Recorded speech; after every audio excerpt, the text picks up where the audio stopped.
আরে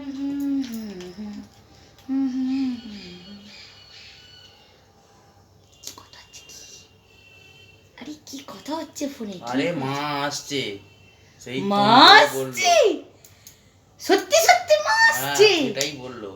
তুমি এক্ষুনি যাও, তুমি বাজারে যাও, গিয়ে মা মাটন খেতে ভালোবাসে, মায়ের জন্য মাটন ইলিশ মাছ দুটোই নিয়ে আসবে। কিন্তু কতদিন মায়ের সঙ্গে দেখা হয়নি, ঘর সব পরিষ্কার টরিষ্কার করতে হবে। যাও, বসে আছো কেন? তাড়াতাড়ি, কত কথা আছে মায়ের সঙ্গে।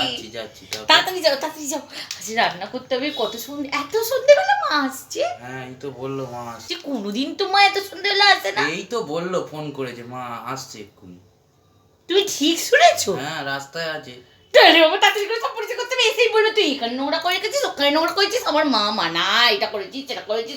আরে যাও। আরে দাঁড়াও দাঁড়াও, কি হয়েছে? তুমি কি ভাবছো তোমার মা আসছে? হ্যাঁ না, আমার মা আসছে। হ্যাঁ হ্যাঁ আমার মা ফোন করেছিল, বললো না মানে আমার খুব পেটটায় ব্যথা করছে। ফোড়াটা যেটা হয়েছে না, অনেকটা বড় হয়ে গেছে ফোড়াটা।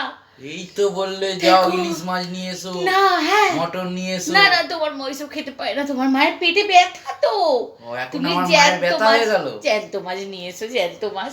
কি এখন জ্যান্ত মাছ? এই তো উঠে পড়েছিলে, ঘর দোর গোছাবে বললে। না না, একটা প্যারাসিটামল নিয়ে আসো। ঠিক আছে, দরকার পড়লে আমি হোম ডেলিভারিতে বলে দেবো। আমার মায়ের বেলা হোম ডেলিভারি আর জ্যান্ত মাছ? বাবা, হোম ডেলিভারি বলে দেবো। আসছি। ও বাবা রে, আমি আর উঠতে পারবো না। ওরে কি ব্যথা, কি যন্ত্রণা কোমরে। ওরে বাবা রে, যাও, কোথাও যেতে হবে না, তুমি আমার পাশে বসো গো, বসো। মা এলে গেটটা খুলে দিও। আচ্ছা।